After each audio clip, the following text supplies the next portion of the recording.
are live. What's up, everybody? It's G Mr. Drew here to welcome you to another episode of the Andrew Glowczewski Experience. This is going to be episode 229. Should be episode 230, but I guess that stream that I did yesterday just never caught for some reason.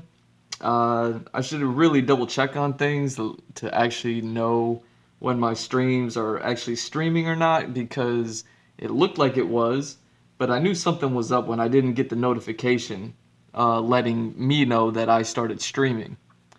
So yeah, next time stuff like that happens, I'll just like keep an eye out for it. But yeah, I did a stream yesterday, inking this portrait. Let's adjust this camera. And yeah, it never went through, which is weird. So, oh well, no big deal. It happens. Anyways, we're gonna see if this stream works and goes through, because if not, this is gonna be scary why this stuff isn't working. Because if I can't stream, oh no, right? So anyways, I'm G Mr. Drew, and we are going to continue with that one. So we missed the ink portion, but I'll just be coloring it, and honestly, there's not too many colors in it. It's actually really dark. So a lot of grays, a little bit of purple and gold, and yeah, man, let's just get into it. I'm not seeing the notification come up. There it goes. Okay, cool. Yeah, anytime I start these streams and you hear that little Metal Gear sound effect, that's my notification letting me know, okay, yeah, you're definitely streaming right now. So, so sweet. So we're in like Flynn. Let me grab my markers. Now that I know that this stream is actually going this time. Man, it's embarrassing. I did like a whole hour yesterday or something, and yeah, didn't go through. Anyways, I got YouTube playing in the background right now. It's a video about Suicide Squad, then the Eternals, some One Piece stuff on the latest chapter. Holy shit, super hyped for the next. You know, this chapter was good, but what it's leading up to is like, okay, now we're gonna hit the next round. So then it's gonna talk about that, and then some Avengers stuff, and then if we get around to it, some Dark Souls stuff. Uh, we'll see how long I stream for this time. I imagine I'll have enough time to finish this, like color this in, and then maybe start the next one. At least like get the pencils done, and yeah, man. With everything I was saying yesterday that got lost in the stream, that never happened. Is I'm gonna be trying to get back to doing the longer streams again. So yeah, let's hope my schedule gets back on track. Let's just get into this. Enough talking, right? Repeatedly that the final film that made it to theaters is not his film, and fans are prodding Warner Brothers to release the Ayer cut. And we've got a trivia question for you. How many actors have played Joker? Oh my God, the Ayer cut. So I wanted to talk about something. Man, I wonder if I should even play anything in the background if I want to talk. Because I've had some ideas about Suicide Squad, and I'm certainly not going to write it down. And I keep like remembering it and forgetting it and remembering it and forgetting it. And it's about the first Suicide Squad movie. I'm just trying to refine my. So I'm going through all my old stuff and trying to. There we go. That way I can get the colors and everything right. I had some thoughts on the Suicide Squad, the original movie, and you know how everyone like kind of shits on it, even though I like it. Some ways to improve the story and how it probably should have been done, and would have made the movie make, most importantly, made the movie make a lot more sense. That's one of the big gripes about the movies, that it doesn't make any sense, which is kind of true. But whatever, man. Let's just let this stuff play. Put your answer down in the comments, and we'll give you the real answer at the end of the video. And we could go on all day about what makes James Gunn's Suicide Squad a superior film. I think each movie actually has one very similar scene that shows why. One is this. Ass and The other titties. is that. Shit, your shit sucks. But first, let's briefly go over the movie's many similarities. Some of these are obvious because they're both movies about the same team with the same actors, but James Gunn also made some choices that directly parallel the unaired film. Both movies show Amanda Waller recruiting a team of supervillains from Belle Reve Prison to send them out on dangerous missions. The main character is a marksman who never misses. Each of these leads has a daughter who Waller uses as leverage. There's also a big, strong monster guy, Harley Quinn, a guy with a haunted past who hates his powers, a team member who can control others, and they're both led by Rick Flag. There's also team members who betray the squad who then they have to turn around and fight, and Harley Quinn has a side story. Team members die early to show how disposable they are. Each movie has a theme of control. Waller controls the team, and there's a villain who breaks free from government control and then controls ordinary people. After going to a bar together, the teams bond and make a decision to fight the monster, even though they don't really have to. Each movie is also tasked with introducing several new characters to the screen and is filled with needle drops. And that's what I want to talk to you about today, Screen Crush, how these characters are introduced. Yo, these wires are all up in my way. What's going on with First, let's that? talk about Suicide Squad. This movie has an infamous production that I'm not going to spend too much time recapping.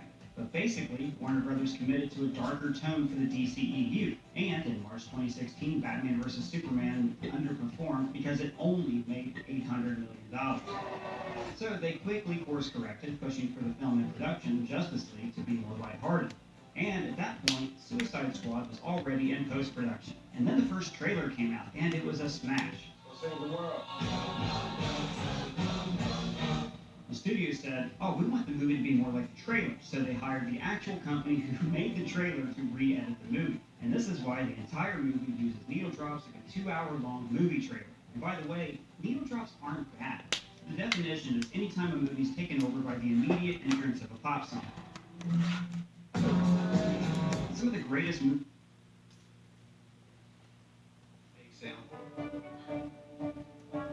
Taco Tuesday, or a meal for your future in-laws. It's gonna be great. With McCormick by your side for over 130 years, it's gonna be great.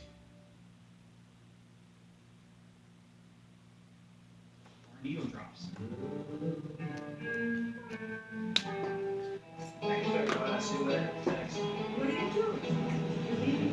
And thousands of others. What makes these examples great is that they were chosen to express how the characters were feeling in that scene, and then the audience is drawn into their emotional state. Karen is swept up in Henry's power and influence. Mia Wallace wants to party, and she's attracted to Vincent Vega. You get it. The first 4 minutes of Suicide Squad features 3 different needle drops. The first is the opening track, House of the Rising Sun, which is about a whorehouse, not a prison. But the movie doesn't actually care what the song is actually about. They just want you to focus on the first line or the hook. House of the Rising Sun is in New Orleans. Belle Reve is the big house in New Orleans, so they put the song in. Harley Quinn gets an intro set to You Don't Own Me because she doesn't want the guards to tell her what to do. And then Amanda Waller is introduced to Sympathy for the Devil because she's the devil. And this just keeps happening over. She's a super freak. Get it? Again and again. The movie uses pop music as a shorthand to tell us who these people are and to make the audience feel a certain way, which is okay as a concept. But the problem is that the movie relies on this technique to tell the audience how we're supposed to feel every single moment. And when that moment is over, usually about 40 seconds, the song fades out and the movie resumes. This movie is so afraid of people getting bored that every big moment in the film is given a new pop song, like a wrestler's entrance music.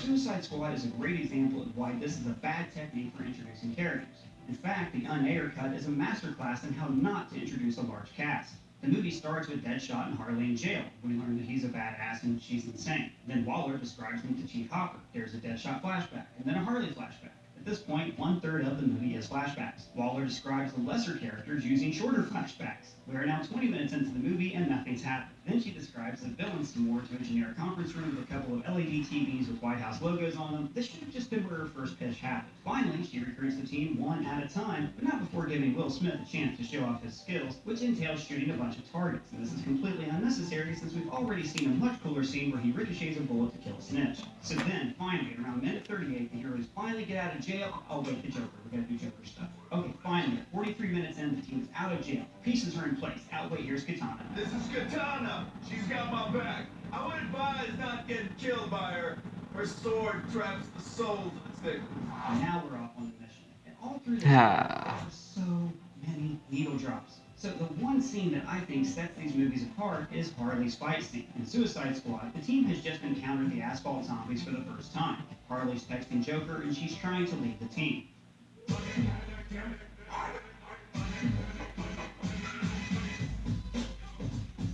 Then tarmac monsters burst into the elevator and we get a poorly edited elevator fight. Like this shot where Harley walks up the wall and does a flip. They cut to this shot to showcase this move. It's why they put the camera on the ceiling. And yet, rather than cut one action, which is action fight editing 101, they hold for an entire second before she executes the move. And it's not even cut well to the song. There's a line in the song where they say,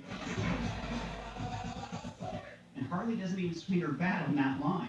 I think this song is here because it's cool that she finishes the fight when the chorus hits. Hey guys.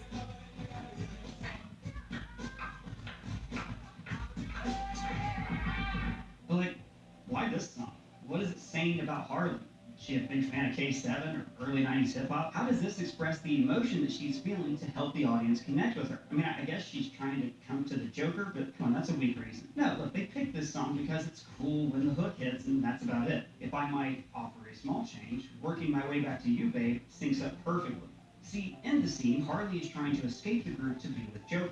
It's a character moment. She's leaving the team for her one true love. A sweeping love scene like this would have been great. In fact, if you don't believe me, find these two clips on YouTube and start the song right when the elevator fight begins. You'll thank me later.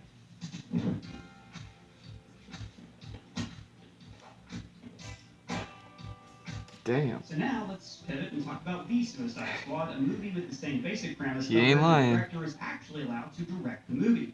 James Gunn is a master at introducing large casts. In Guardians, he focuses on the characters one at a time, and then gave them a single object of desire, the orb. But the Suicide Squad is a miracle. Gunn introduces us to two teams, and half the time the unaired cut to introduce us to one. And there's also no distracting text on the screen. The first team is introduced very quickly, more like the Ayer version. We get the premise of the squad, as seen through the point of view of Savant. There's a charge in your neck, time off your sentence, you work for me now. Savant is our POV character as we meet the new team. The Bell Reef workers take bets on the convicts, showing us they are expendable and also giving us a rundown of their powers. Brian Derlin, he's an expert in weapons and hand-to-hand combat. Well, I'm putting 20 on him if he's going to bite it. We even get some fun banter, so we'll like these guys and want to spend the movie with them. Your name is Menace? All night to Menace again. And then they all die, like 11 minutes in. Before we even meet Team 2, we understand that no one is safe in this movie. The second round of introductions is much slower, as we get to see how much care Bloodsport puts into cleaning gum off the floor. We meet his daughter, and then through him, we meet his other teammates. Then Waller gives the team, and us, a briefing. As the movie progresses, every action scene is used to reveal character. Like the stealth entry into the camp shows us how Bloodsport and Peacemaker don't like each other. Which pays off later in the movie. Smaller bullets. What? They go inside your bullet holes without even touching the side. Smaller bullets. All of this is done by showing the audience who these people are, not telling us with abrasive needle drops and text on screen. You're late. You all got This is Katana. She's got my back. The Suicide Squad does something revolutionary. It uses character to introduce characters. We see Bloodsport's tenacity in the gum he can't scrape off the floor, the same character trait that won't allow him to leave a giant alien starfish to terrorize innocent people. Needle drops are never used to tell us who people are. They tell us how people feel. Every single needle drop in the movie is diegetic, meaning that it's music that the characters can actually hear in the scene. When we listen to music, it affects our mood. And the same is true for these people in the movie. Folsom Prison Blues is playing at the start. It's a Johnny Cash song sung from the point of view of an inmate, which Cash sang at his prison concert as a way for him to give a voice to the disenfranchised. Exactly what this movie is doing. So the opening song even sets a tone for how every character in the movie feels. Unlike House of the Rising Sun, which was just there because it's set in New Orleans. But let's get to that one scene. It's another Harley fight scene when she breaks out of her cell. When the scene begins, she's singing I'm Just a Gigolo / I Got No Body. So in a way, because she's singing, this music is diegetic. Except the song is playing in her mind. The song is a perfect choice for many reasons, so pardon me while I nerd out about this. First of all, the lyrics literally match her mood. Now, this is actually a mashup of two songs, I'm Just a Gigolo and I Got No Body. I'm Just a Gigolo was written in German in the 1920s, and the singer is lamenting how he used to look so smart in his military uniform, and now he has to dance for money.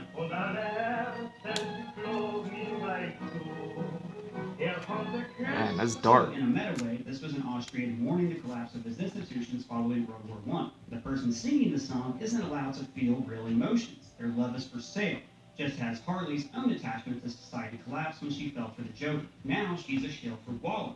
She's not allowed to be herself or make connections to others. She feels entirely alone in the world. It's also appropriate that this version is a mashup of two songs, reflecting Harley's mental state, where the real world gets twisted and mixed up in her head. What's your job then? I'm waiting for God to tell me. Jesus Christ. Yeah, or him, or any of them, really. But also, the original Just a Gigolo was made popular in English by Betty Boop.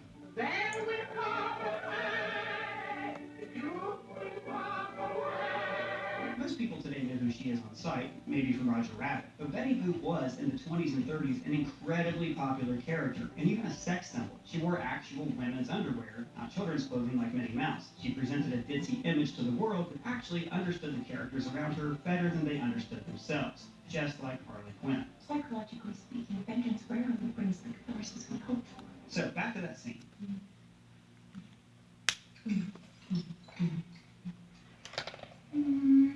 Harley is singing the song, which immediately places us inside of her mind.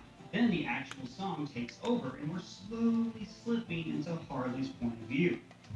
The circular room presents this fight as a kind of ballet, with Harley spinning, perfectly hitting her marks. This is expressed by the view shot from above, showing her red dress, the color of blood, spinning like poetry in motion. Later, the dress is even used as a weapon when she chokes a man with. The hand-to-hand part of the fight is played for laughs. Because, like Betty Boop, Harley is a cartoonish character who lives in a surreal slapstick world. And then, just after the bridge of the song, this moment. Now we are in Harley's mind. This is how she sees violence. Not as the gory, bloody affair that we just watched, but as something beautiful, feminine. It gives her purpose, like when she sees the javelin. Even the blood becomes a spray of flowers, as the frame is filled with cartoonish Disney birds, and we are fully in Harley's world. She is alone. She's got nobody because no one else could see the world like this, except for us. When she leaves the building, the music even fades out and is still playing in the building behind her, as if it was diegetic. Because for Harley, the music is playing along with the violence, and the violence is behind her in the building. And most importantly, this is establishing where Harley is emotionally in the movie right now. She has no team. She has no Joker. She is alone. So when she sees Rick Flag rescuing her, actually giving a crap, it touches her emotionally. You were gonna save me? It was a really good plan, too. This scene not only shows Harley's skills, it shows how she feels, and sets up her desire to join the team for the movie going forward. It is amazing. And now the answer to our Screen Crush trivia question: 6. But that's just my thoughts. Let me know yours down in the comments or at me on Twitter. And if it's your first time here, please subscribe. For Screen Crush, I'm Ryan Air.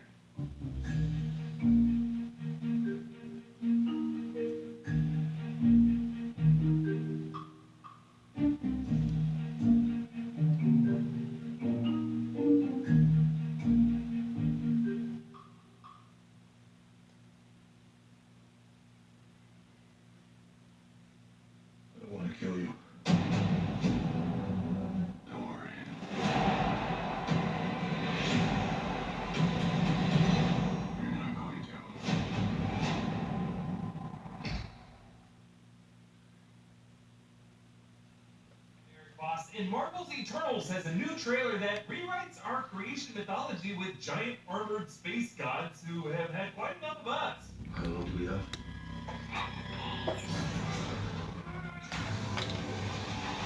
I'm going to break down everything you missed in this trailer, frame by frame, to explain who the Eternals are, their relationship with Thanos and the Celestials, and how this film will crack the MCU wide open. Spoiler warning in case any of my theories are right. Also, we have a new Least Obsession shirt inspired by What If Cosmic Witness, which you can get at newrockstarsmerch.com. Here we go. 5 years ago, Thanos erased half of the population of the universe. But the people of this planet brought everyone back the snap of a finger.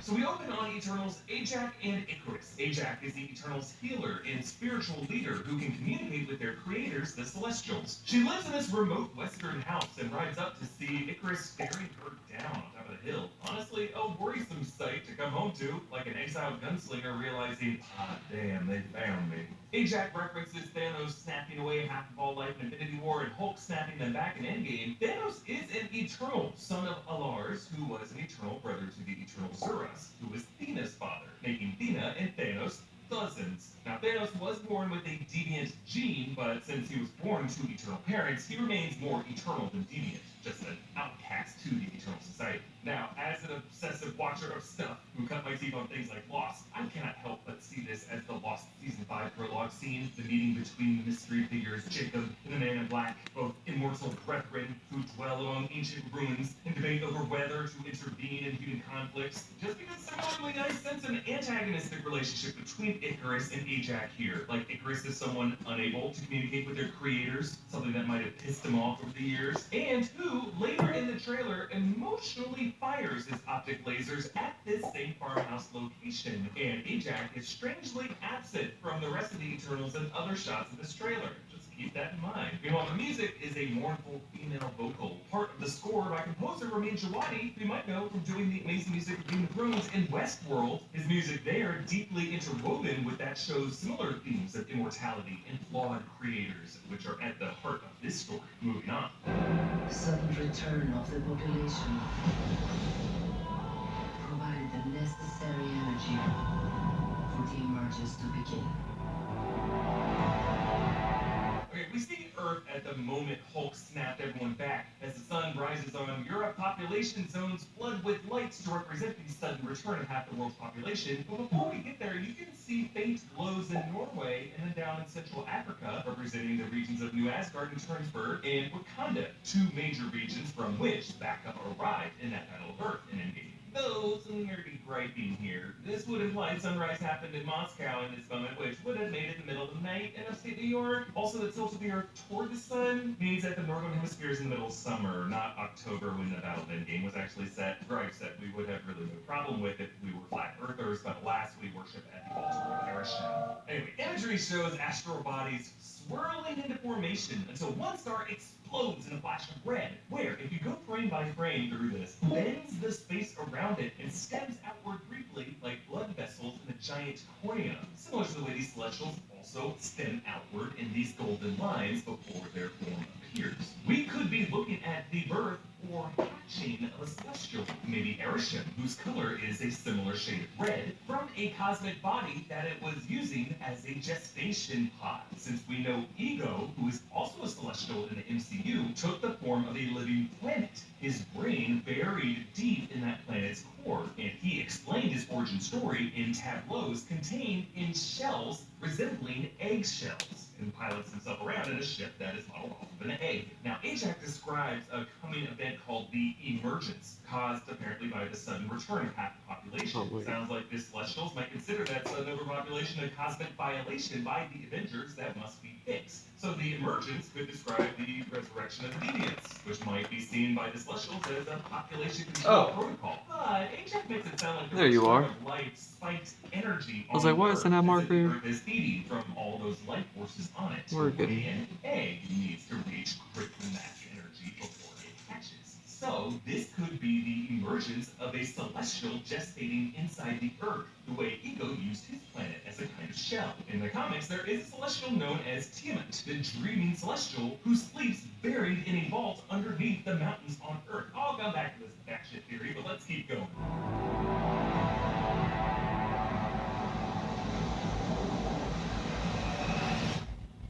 How long do we have? 7 days. We see an asteroid striking the Earth, creating a complete shockwave that blasts out the clouds in the atmosphere. We could be looking at the asteroid that formed the Gulf of Mexico right at the end of the Cretaceous period, 66 million years ago, that killed 75% of life on Earth, including all the non-avian dinosaurs. This could be part of the universe creation montage that might open the film. But the editing makes it seem like this is what causes the tidal waves that ravage that tropical terrain in the next shot. But in that destruction, you can make out some man-built structures that would totally not exist during the Cretaceous period. So I think this sort of different scene may be showing a more recent apocalyptic event like the submergence of Atlantis or Lemuria, or the new emergence that Ajax warned about. Because this destruction just seems more uncharacteristically seismic than a tsunami or an asteroid collision. Like the crust itself is completely falling apart and opening up from below. Like tsunamis are super destructive, but they don't completely crumble land masses like that. Ajax tells Icarus they have 7 days till this happens. Obviously, some biblical allusions to the book of Genesis, in which God created the earth in 7 days. In Marvel mythology, the Celestials created the earth,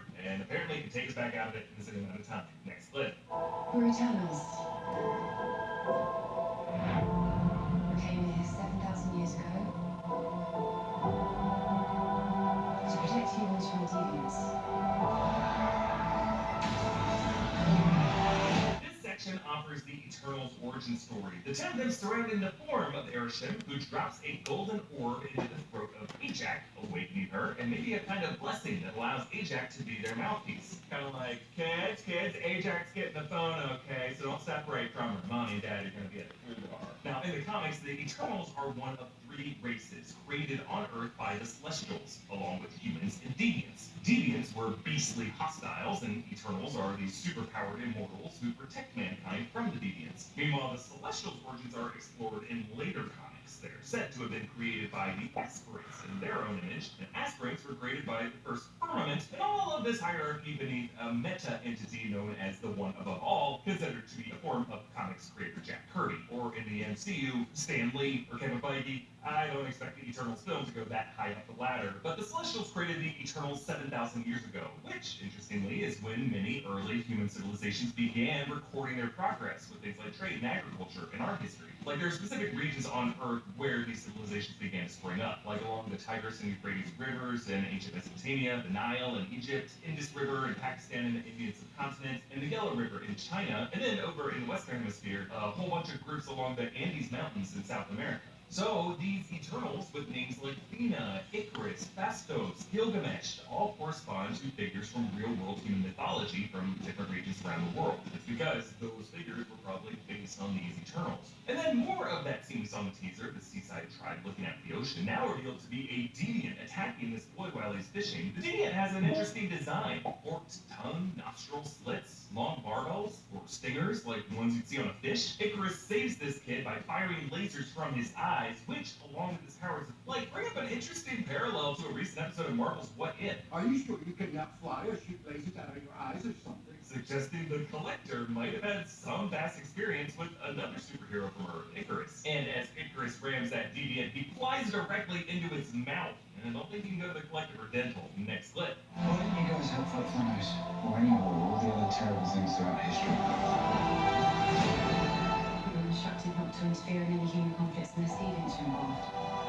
By who? So the human character, Dane Whitman, who will become Marvel's Black Knight, asks the Eternal Cersei the question we've all been wondering about since the first teaser: why the hell didn't they help the Avengers against Thanos? Well, it turns out they are bound by a kind of commandment from the Celestials to not intervene with human conflicts unless deviants are involved. And again, while Thanos does possess a deviant gene, he is still mostly eternal. So perhaps the Earth Eternals were left a bit unsure what to do when Thanos' cousin showed up and started beating everyone up. And among these tragic human conflicts, the Eternals had to just stand aside aside and watch are the European conquest of Mesoamerica, the Druid watching these pyramids burn, and a mushroom cloud from an atomic bomb, maybe even one of the ones from Hiroshima or Nagasaki. Fastos cries, consoled by Ajax among some burnt ruins. Now, Fastos, as the Eternals engineer, might have contributed to some human technological breakthroughs like nuclear energy in the early 20th century, which the Americans could have taken and used for the Manhattan Project. Against his will, leaving Fastos in this profound regret, like scientists like Einstein and Oppenheimer. But hey, imagine this scenario. You got a big date or an important job interview, or you're about to be in front of millions of people watching you on YouTube.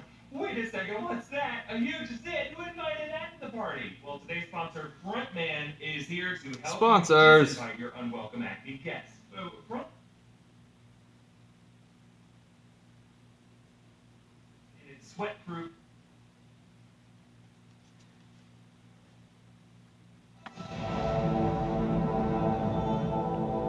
Okay, here we see the glory shot of the celestial Erisham the Judge looming over us with amazing scale, with all the space dust swirling around him like rings floating around Saturn. Now, there are many celestials in the comics, but from concept art, we think this movie will feature at least Erisham the Judge, Jemaya the Analyzer, Nezar the Calculator, and Hargan the Measurer, who all seem to be part of a jury panel to determine a planet's worthiness to survive. Celestials have appeared in the MCU before, like Ego, Peter Quill's dad, is a Celestial in the MCU, and Isan the Searcher from the Collector's Story in Guardians of the Galaxy, who once wielded the Power Stone. Also, the setting of Nowhere is the severed head of a Celestial, and we've seen Celestial design celebrated in the decor of the Grandmaster's Arena on Sakaar in Thor Ragnarok. Interesting how Erisham's armor appears scarred and broken up, at least compared to the later shot of Jemaya, revealing Erisham's glowing tissue underneath. I wonder if he could be coming from some epic battle among Celestials. Perhaps what ended with Nowhere getting beheaded. Yes, I know in the Marvel Comics, Nowhere was beheaded by the planetary deity Null, but Null is a symbiote linked with Venom and Carnage.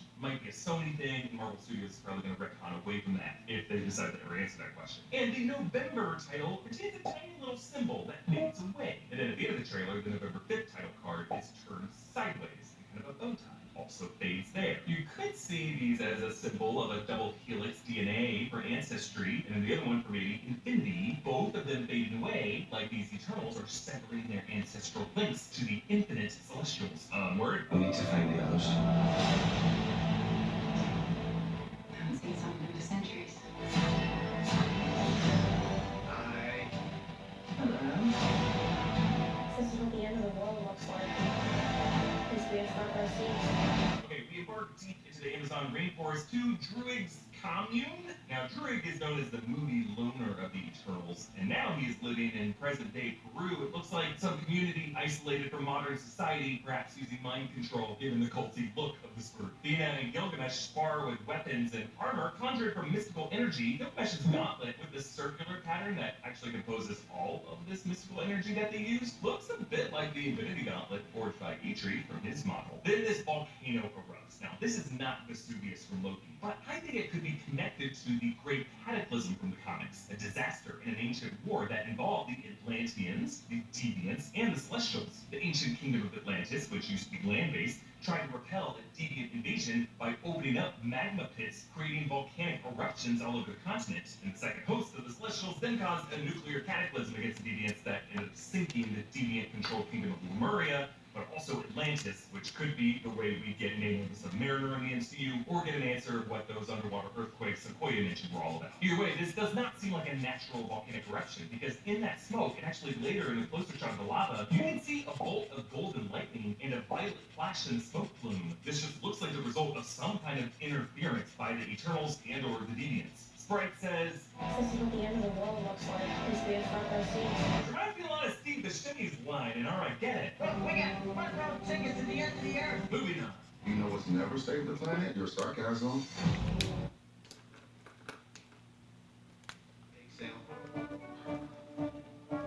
Taco Tuesday. Or a meal for your future in-laws. It's gonna be great. With McCormick by your side for over 130 years, it's gonna be great.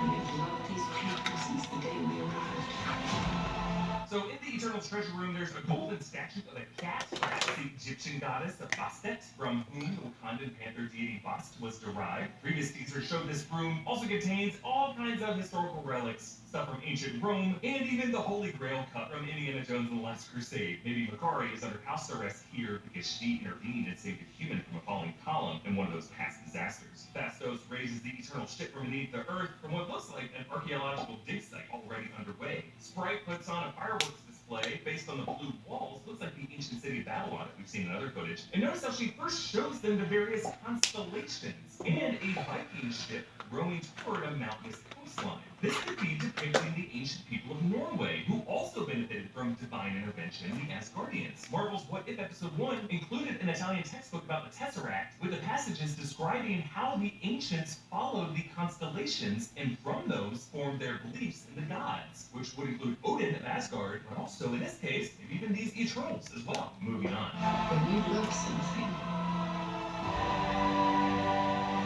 you protect it.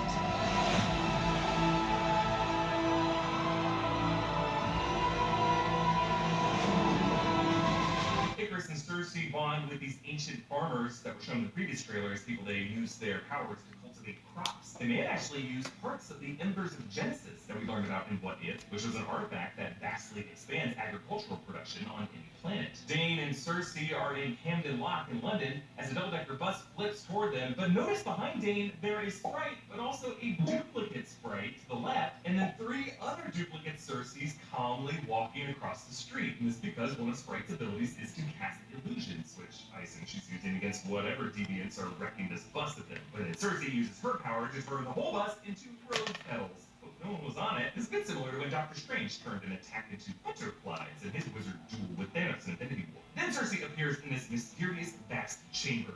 What is this place? It's got triangular panels inlaid with more of those golden circular patterns, but behind the panels is this much bigger room with a steampunky looking column containing a glowing orb. And this looks a lot like the device that Fastos designed on a smaller scale in the first teaser. Also a golden steampunk column with a glowing center. Now, using Circe's height to scale, this has got to be way too big to fit on the Eternal ship. Instead, I'm wondering if this could be either inside of the Celestial or inside the Celestial buried on Earth, because there is no light source here other than that one orb of the column. And when Circe touches the smaller panel on the wall, it hardens over into a wall of scales. But inside that were some crystalline geodes and what looks like nerve endings. Maybe a kind of fusion of tissue and minerals, kind of similar to the multifaceted composition of the Celestial's armor and tissue. This could be an extreme macro close-up of celestial tissue. Moving on to the next part. You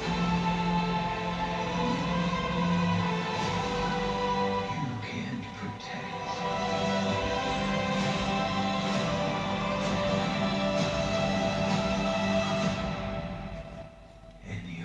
The Eternals work together to slay this deviant in that fishing village, and then another Celestial, this is Jemiah the Analyzer, manifests himself out of nowhere, which we also saw the Eternals doing earlier when they walked up. And this big guy beams energy from his hands in a kind of cat's cradle that swirls together a galaxy. I assume this is all part of some epic universal creation montage. Makari leaps at supersonic speeds, and then Thena is held by this deviant, but one with more humanoid features. Now, in the comics, Thena has a forbidden romance with the deviant leader, Crow, who this probably is. And he has 4 eyes across his face, maybe a form he shapeshifted into, but as he strokes her cheek, a faint glimmer of her golden energy glows under her skin. Next clip.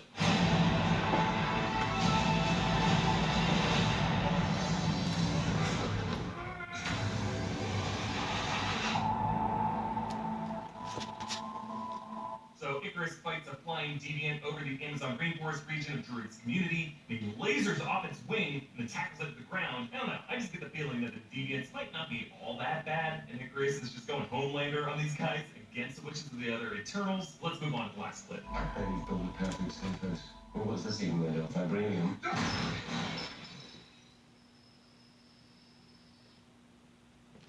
Fall collection. IKEA.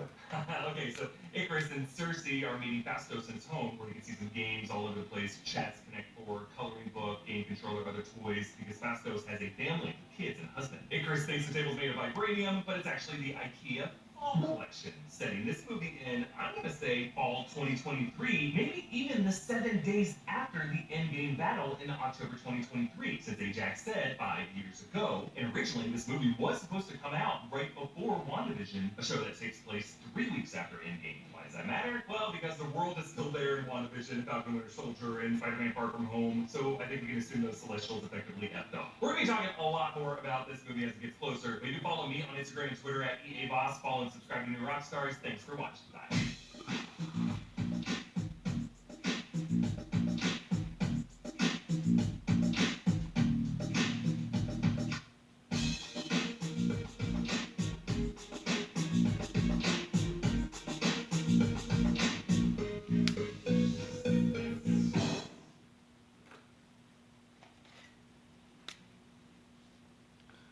From Anime Up, we're back at it again to discuss the latest and craziest updates in the One Piece story. We got so much to talk about here with Zoro, Marco, King, and more, so make sure to stay tuned for this one. If you do enjoy seeing these One Piece chapter reviews and want to keep them coming, the best thing you can do is channel the Pirate King within and smash that like button. If you haven't, make this the video you subscribe, and this is crucial. Hit that notification bell to turn on all notifications, or you will miss future One Piece videos. And while you wait for the next chapter to drop, feel free to check out my giant and growing One Piece playlist that includes exclusive videos on the Yonko, Warlords, and most recently all 9 Mythical Zone users and their powers explained. I think at least 3 of those Mythical Zones will probably surprise you. If they do, let me know in the comments. You can find all of these videos and more in the One Piece playlist. Link to that is in the description. Now, without further ado, let's jump into it, spoilers and all. This chapter is called The Stars Take the Stage, a very high title, and yes, Hell yeah. all stars, but also to our crew stars as well. For now, though, let's begin at the beginning. We get a quick synopsis of where we started this war and where we got to. It started with 5,400 samurai pirates versus 30,000 beast pirates, but thanks to our side doing well and Otama's Dango strategy, the disparity has shrunk big time. And the wide view is one thing, but very powerful and important individual figures have been taken out on the beast side as well, namely the Flying Six members. With this chapter, things are really looking good for our side. Yes, we're told that there's 15 minutes remaining until the island reaches the capital, but the Flying Six are finished. Luffy is shown stuffed with food, meaning he's pretty much ready to go again for his next round with Kaido, and as we know, Zoro's going to join the fighting again soon with the help of medical science. We're on a roll, people. The only question is, how many more times will the tables turn, and how close are we chapter-wise to the end of this conflict? We jump to the castle interior 3rd floor, and by the way, I'm so glad we're told the position because I would not remember if we weren't. We join the ninja battle between Raizo and Fukurokuju. We get some comedic Naruto vibes during this battle as Raizo uses clone jutsu and Fuku fights with his earlobes. That's such a bizarre Oda way of fighting, and it is reminiscent to me of how Jiraiya uses his hair in battle in Naruto, but obviously earlobes are funnier. It's so funny how easy Fuku finds out who the real one is by simply saying he's clinging to a ghost, and then the real Raizo responds, "Are you talking about Oden-sama?" Earlobe strikes and Raizo gets earlobe whipped. I must say, these are probably the most OP earlobes I've ever seen. Fuku then tells Raizo that he wasn't suited to be a ninja because he wore his heart on his sleeves, while a ninja is supposed to be more stoic. But it looks like Fuku hasn't watched Naruto, or he would have realized that Raizo has his own ninja way. Believe it. Amid the humor, though, we do get a great moment where Raizo says that the day of the execution, they all cried, laughed, and died alongside Odin. Thus, they're all ghosts, bent on fulfilling Odin's dream. I really like their code of honor and friendship. It's heartwarming and inspiring to see. We get shots of all the scabbards, some on the ground while others are still fighting. Raizo then mentions that it's not just out of duty that they are fighting. Unlike Fuku, they fight because of that emotional bond that they had with Odin. So, rather than a hindrance, emotions and bonds can be a source of motivation and power. Nothing groundbreaking here, especially for shonen anime, but I appreciate it nonetheless. Raizo goes on to say that it doesn't matter if they die, they have to see this through to the end, or they won't be able to rest. In other words, if they fail to try to carry out their mission, that would be worse than death to them, no matter if they got to keep their lives. I love to see these kinds of manly sentiments being shared. Finally, Raizo tells him that tonight will mark the end of the Orochi and Kaido reign, and there will be a brilliant dawn tomorrow with Momo as Shogun. And as we got from last chapter, Momo will probably be an adult by the morning, so it wouldn't be weird to see him take the role on at all. It's so crazy to consider that Luffy and friends may overcome a Yonko crew and even two individual Yonko. Yo, what's up, things are Kickstand? definitely looking good right now, knock on wood. And Raizo's words are getting me How's it going, bro? even more pumped up. We also get to drop in on Killer versus Hawkins. It's clear that Killer's on the offensive and going through a bunch of Hawkins' so-called meat shields. He's exhausted by the thought of how many he still has. Thankfully, Hawkins says he doesn't have any left, but things take a very interesting turn when he says Killer should consider not how many are left, but whose life is currently standing in for the life of Hawkins.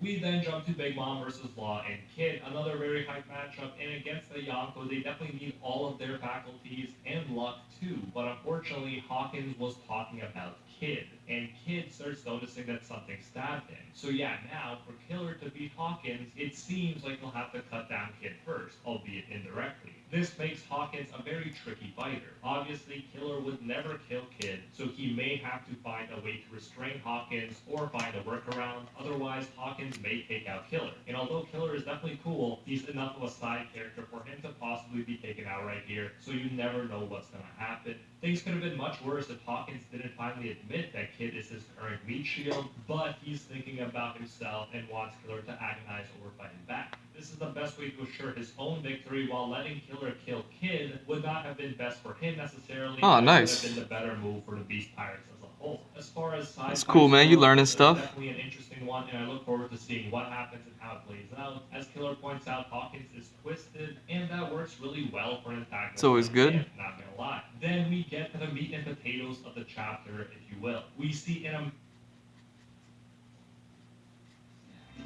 Powered by plant protein. Harvest Snaps. panel of King and Queen absolutely towering over everyone else in the panel. People are begging Marco to help, and in a pretty crazy panel, he looks to be down for the count, as it said that he's reached his limit. Interestingly enough, Oda did say in a question corner that Marco's regeneration has its limits, and I believe that simply means when his stamina runs out, he can't use the regeneration anymore. However, the question is if his stamina is at 0 right now or not. In the meantime, the All-Stars are unleashed, and people believe they're going to destroy the whole floor pretty soon. That's how crazy destructive they are. Sanji tells them to get Zoro out of the way. Obviously, he used the loving nickname Mosshead instead of Zoro, but there's no way that they'll actually be taking Zoro. I found this game that makes fake sales like 75% off. Meanwhile, the red line crosses out the original price, and it isn't even a single penny off. I don't know. No idea.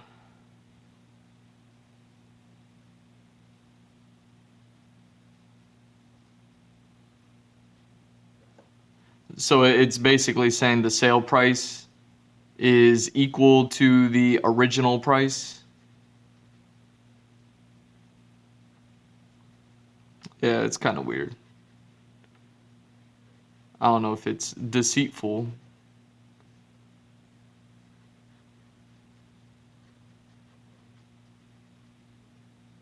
But it sounds like it.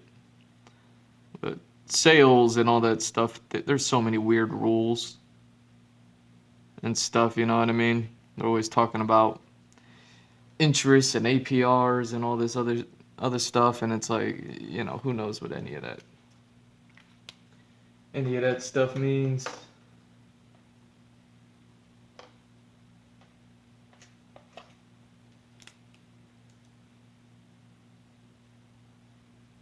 Sanji said that is because it looked like the Shah wasn't working. Zoro was still in excruciating pain. In fact, it's taking longer to take effect because he's in such bad shape. It's so crazy that he'll have to deal with double this pain afterwards, not to mention the pain he'll accumulate during the rest of the war. It's absolutely insane and such a Zoro situation to be in. I think we may have the makings for a moment that may really rival the famous Nothing Happened moment. As they're waiting for my boy Zoro the Legend to heal, Sanji continues to kick around Queen, and I love these matchups. I wasn't sure with Jinbei in the picture who Sanji would be fighting, but I'm glad it worked out like this. Interestingly enough, King is actually worried about Zoro and tells people to find him and finish him off because the Straw Hats are trying some weird healing method. He's very Machiavellian in the sense that he wants him dealt with before he recovers. He's not just thinking, oh, he's not a threat, I'll deal with him easily, which I respect. I like to see our Straw Hats being taken so seriously by such strong opponents. It shows how far we've come. In the meantime, Sparrow is aiming at Sanji with an arrow. He's especially mad at him because he feels like if he married Pudding, then they never would have joined forces with the Beast Pirates. So it's not just business, but personal for Sparrow. It's funny how he calls him a Germa reject, but even funnier how he gets smacked around by Nekomamushi, who has arrived to avenge Pedro. I really think that this Avenge Pedro storyline is hilarious. I wonder if this is just going to keep haunting Sparrow wherever he goes for the rest of his life, because Pedro decided... Yeah, that's exactly what I said. It says it's on sale, but... The people carrying him are surrounded and King is right in front of them. Marco comes to the rescue. The Yonko commander hasn't in fact been taken out so easily, which is quite the relief. He successfully blocks King's Divine Flame attack with a smile on his face to boot. Then we get some interesting dialogue where Marco says, Yeah, I mean, I don't know the rules about, like, sales and all that stuff, or, like, the vernacular and all that, you know?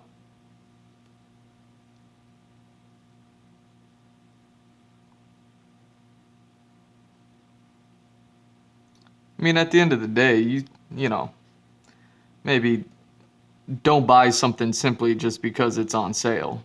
Don't let something that just says, oh, because it's on sale, like, now all of a sudden you want something that you never wanted before, you know what I mean? And if it's something that you want, well, then you should buy it regardless of whether it's on sale or not, because it's something that you want, you know? It goes with that whole treat yourself, you know what I mean? Sort of stuff. But yeah, people buy stuff just because it's on sale and it's stuff that they don't want or need or use. And you know what? If they make a few sales off of people like that, I mean, that's the way the world goes, man.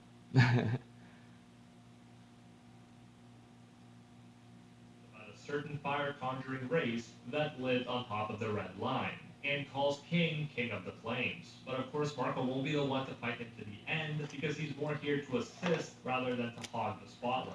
As the All-Stars prepare to turn to Marco again, Marco says he gives and that he's done his part. I like this because A, Marco still comes off as a strong dude who wasn't defeated by King and Queen in a definitive way, and B, he's allowing our main guy to take the spotlight, namely Zoro, easily one of my favorite characters. Marco even says it's time for the stars to take stage as Zoro comes out of the bandages, and you know he adjusted his glasses while he was at it. I love the fact that in front of the All-Stars, he pretty much called Zoro and the Straw Hats the true stars. Way back, I think we all saw Zoro battling King, and I love to see it finally here. We get an amazing moment and panel where Zoro and Sanji attack together side by side, one kicking Queen and the other slicing King. We're told that the two wings are in action, which is hype for Sanji and Zoro, who both managed to keep their wing status in the evolving crew. And I just can't get over it. It's so great to see these two fighting together side by side against the All-Stars, no less, Kaido's two strongest fighters. The bystanders go crazy like me as they scream, the Straw Hats are amazing. And we get another great moment, and I know I keep saying that, but this chapter is full of them. Zoro says, hey curly brows, if we win this, and then Sanji interrupts him to finish the... How do I keep them identical?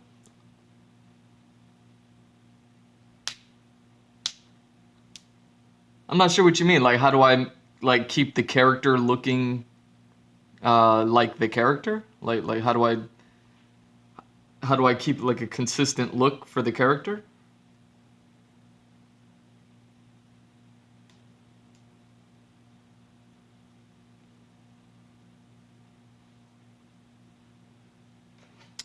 Is that what you mean?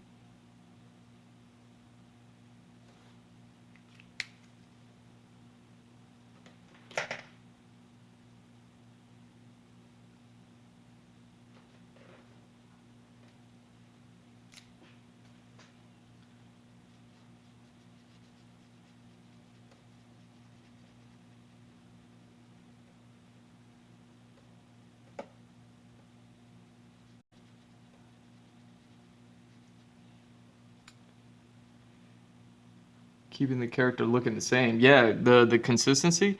It's just the colors that I use. I mean, it's all the principles that you got to learn about in order for like character creation. Is you got to have a design. You have a concept, and then the concept only takes you so far. So then you have to like actually create the design. Like a full 360 view of the character, and then you have to have like when it comes to like coloring them, obviously you just have colors that are in mind. So my color palette is limited, and I use limited, in quotes, but my color palette is limited to my markers. You know what I mean? And I keep my markers organized, or I try to keep them as organized as I can, so that way I have, I can find the colors that I need. So I have this character, and I just design them the same, like when I do the pencil drawings and the inks, or, basically the pencils. When I do the pencils, as long as the design's the same and all the pieces are there, then when it comes to coloring them, it's just color it, color it with the same colors that I used previously. And you don't want to use, like, there's some things that you want to use that are the same, like his skin tones and things like that. Like, there's colors that I want to use for that to keep his skin consistent, because that's his skin color. Like Thanos is purple. You want to make sure he has purple skin, or else he's going to look weird. And if you ever have Thanos and he's, let's say, red instead of purple, well, hopefully it would be because of the lighting. You know what I mean? Like the lighting in the scene that he's in would just, the lighting is so strong that it blocks or covers up all the color in them. So that way you're not picking up the actual color. You're just picking up the lighting, because the lighting is so strong.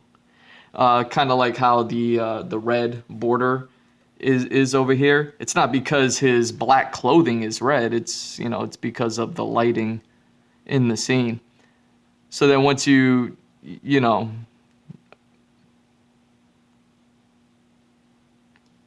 but that's all that it is. It's just design and color at the end of the day, like, to keep it simple. And then, once you have that, because it's like, okay, he has purple skin, he has like this kind of brown leather mask, and then on the brown leather mask, he has this gold frame around the face. So it's like, okay, brown leather, gold, those have colors that are associated with them. Purple skin, so it's like, okay, I'll stick with the blues, purples, and pinks in order to color him.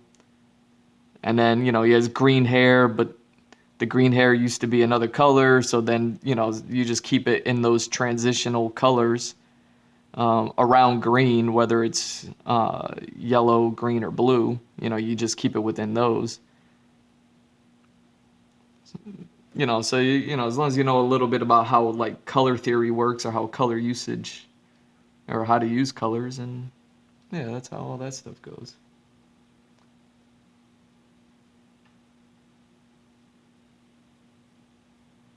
Easy shapes, yeah. Well, pixel art, I mean, the same thing applies to that. Like, if you have, let's say, a simple pixel art, again, of purple Fakemon, whatever it looks like, let's say it looks like Jigglypuff, something that's a real simple design, or like a Kirby. It's a real simple design, but it's a purple thing. The same thing, like how I was talking about Thanos. Like, if you ever see a red Thanos, hopefully it's because of the lighting in the scene that he's in, the lighting in the environment. So your purple Jigglypuff pixel art, if it's ever red, hopefully the background the background environment, or whatever, the surrounding environment of that character is also going to be red, and it lets people know like, oh, okay, this isn't a red Jigglypuff, it's a purple Jigglypuff in a really red lit room. You know, stuff like that. And you gotta like look at color theory and all those color classes, like, you know, once you get to like college and getting credits and signing up for classes and things, there's a whole bunch of color psychology that I've taken, uh, just a bunch of color classes, how to mix colors and what colors mean and how they evoke emotions and all those sort of things, which really doesn't have much to do with like the consistency. The consistency is just all in the practice, you know, because I work on this often enough. That's why I do so many. That's why I'm like doing like a dozen at a time instead of just one picture of the character and then moving on to the next one. I'll do a dozen, so that way um, I get the practice in my head, so I get the thought pattern and everything, the experience. So that way I can move on from this character, work on 100 characters for the next few years, and then when I go to revisit this guy, I have the kind of the memory of working on him. So that way I remember, oh yeah, I did this. Oh yeah, I did that. Oh, okay, I see what I did there. Oh, I see the colors that I use. Okay. Like, so that's what I was doing. Cool. And then I could just jump right back in and redo it, you know, because I have a whole, a good amount of information and memory to work from.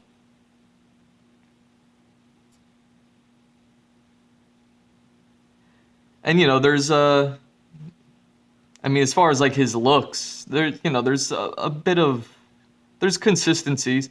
I wish I was a little bit better. Like when I look at these things, sometimes I'm like, ah, okay, that could have been done better, or you know, this doesn't look like that one because of the facial structure isn't in the right place in some pieces. But you know, it is what it is. I'll figure it out. Find ninth grade easiest out of all the years. Also, we have to pass one test instead of two.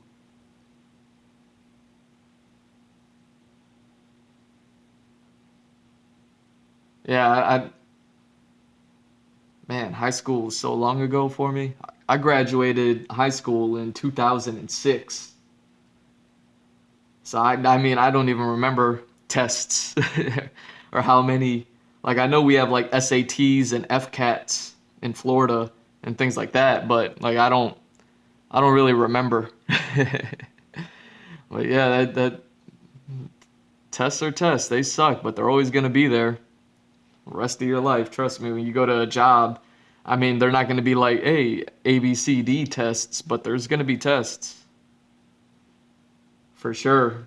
Whether it's physical or manual or you know, thoughts or whatever, you know what I mean, like education wise.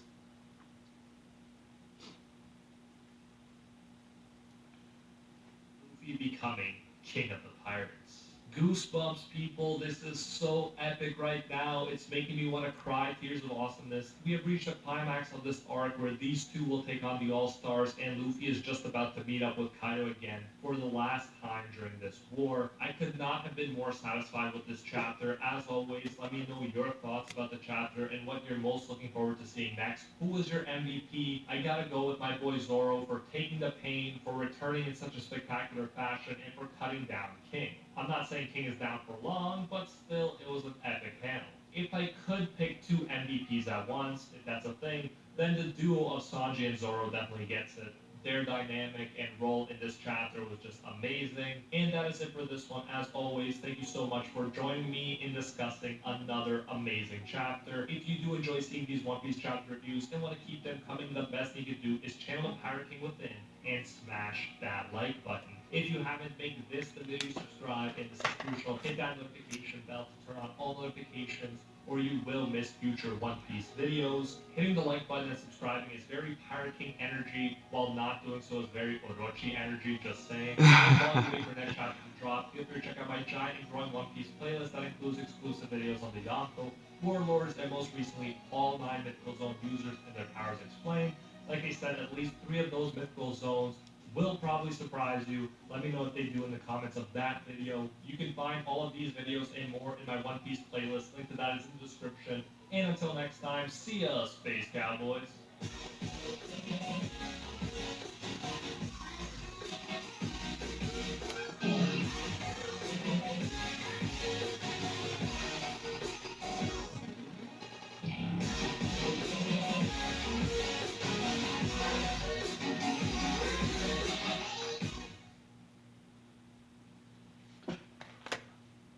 Right. Oh shit, what are you doing in there? Oh, that's why you were in there. Alright. Peace out, Kickstand. Thanks for stopping by. I hope you learned something about, like, you know, at least a little bit about colors or something. It's filled with hundreds and hundreds of amazing moments. It's a franchise that truly deserves its legendary status, and it's difficult to not marvel at all its achievements, which as of now are unmatched by any other studio. Picking the moment that embodies all that is very difficult, but there's one scene that forever stands out in my mind as being absolutely perfect. It's a scene that had audiences doing this.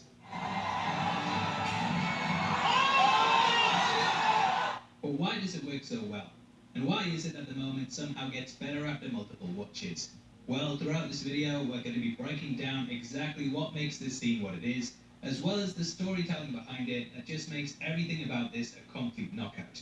Now, if you love the scene, I'd massively appreciate the thumbs up button, and don't forget to subscribe for videos like this each and every week, in which we examine the best parts of cinema and discuss what makes them great. If you're new here, then this is the Heavy Spoilers Show. I'm your host Paul, aka your friendly neighborhood spoiler man. Now let's get into why this scene in Avengers Infinity War is perfect. Okay, so Thor arriving on Wakanda to save the heroes in their most desperate moment works on a number of levels, not only because of what happens after it, but also because of what comes before. Throughout the MCU, Thor was always a hero to me that was way too overconfident in his abilities. In fact, when we first meet him, this great character flaw is the thing that gets him cast out of Asgard, and his first solo movie is about him proving that he's worthy of being the king that his father wants him to be.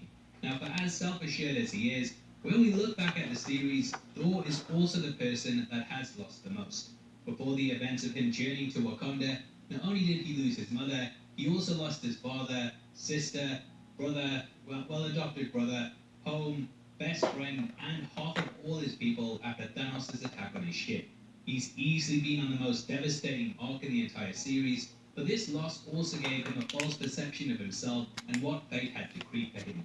In Infinity War, he even says that he's only alive because fate wills it so. Because he'd lost so much and yet always come out on top, he himself believes that the odds will always be in his favor, and even when he looks like he's done, that he'll bounce back. This again plays into his character flaw and self-belief, which we'll touch upon more later on in the video. Now, this line about fate massively plays into how well the movie is crafted, and it lulls us into a false sense of security so that the rug is pulled from under our feet come the final act. What Infinity War does so well, and why the snap feels so devastating, is because the movie tricks us into believing that the Avengers will win. There's the aforementioned fate bit, but beyond that there's several lines of dialogue and motifs that lead us down the path of thinking that Thanos is done for. After surviving the onslaught, Thor sets out on a quest to get Stormbreaker, a mythical weapon of great power. If we look at cinematic conventions, most movies in the genre involve the hero going on a quest to get a MacGuffin that will help them to defeat the villain. We're even told that Stormbreaker is a weapon, which is the Thanos killing kind, so Thor going through the journey that he does, in which he gains it at the end, makes us believe that he now has the power to stop the Mad Titan. The movie also uses our expectations to make us think that we know exactly the way that it's going to go. In the franchise, we've already seen the Avengers team up and defeat several villains, and Thor arriving on Wakanda perfectly mimics the scene from their first team-up movie. When we play them side by side, we can see that the same stances, where that the camera is used to portray movement, and the music are all deliberately chosen to lure us into a false sense of security.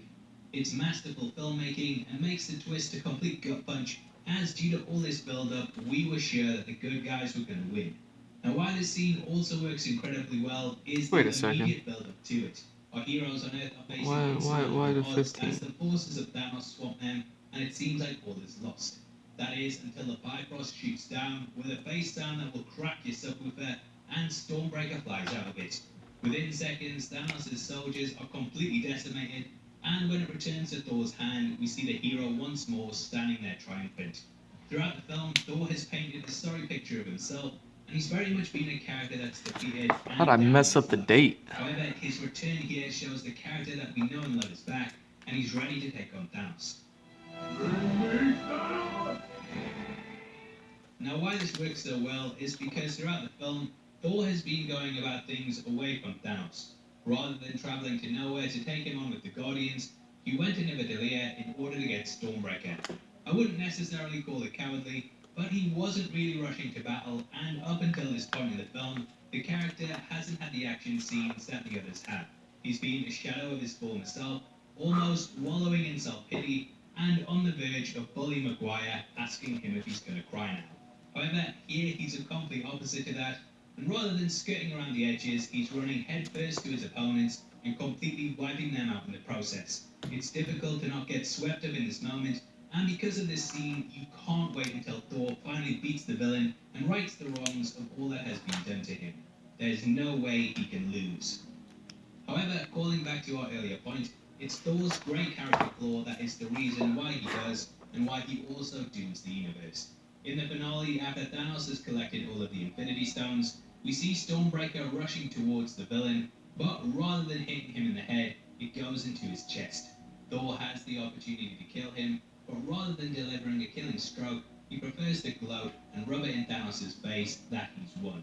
This overconfidence and need to boast is the thing that has always been his downfall, and just as we've seen before, Alright. he fails because of it. A moment that should be his greatest triumph. Note to self. Stop writing the wrong date. I'll just have to write it in later. It's trash. Is so perfect. Beyond just being a cool entrance that saves his friends from death, it has a number of layers to it that perfectly show the good points and bad points of his character. Thor riding confidently into battle, believing that fate wills him to win, is precisely why he ends up losing in the end, and the scene is masterful in its storytelling. Not only does it perfectly recapture the elements from earlier in the franchise, but it also uses them to make us believe that the film is going to go a certain way. Us seeing a self-assured, confident Thor here makes our confidence rise as well, as we as an audience believe that the heroes are going to come through in the end. However, this high is also what makes the lows of the snap even more devastating, and the movie perfectly uses this moment to prop up its heroes so that they can fall even more. Thor standing here Alright. So let's focus. After spending an hour just writing the date in. Yeah, that's going to be the end of this one. I know I said I might start the pencil one for the next one, but I think that's going to be it, man. How long is this stream, by the way? It's got to be like an hour, right? We've been here for an hour? Hour 12. All right. So, yeah, that's going to be the end of this one. We did some colors. I'll be back later tomorrow for some pencils, and we'll start a new one. I don't know what the hell happened with that date. That was stupid. But regardless, we got through it. I'm G Mr. Drew. It's at G Mr. Drew on all socials. Follow, like, and subscribe. Links are in bio along with my website, gmrdrew.art. Check it out. I got tons of work in there, digital, traditional stuff, you know, that's 20 plus years old. And, you know, you can contact me through there if you like what you see here. You can, you know, hire me for some freelance on Fiverr, or you could join my Patreon for minimum of $1 for just like regular like support or whatever, and then starting at $3 on my Patreon, you could actually get annual commissions from me, and there's a ton of options in there. So you know, go check that out.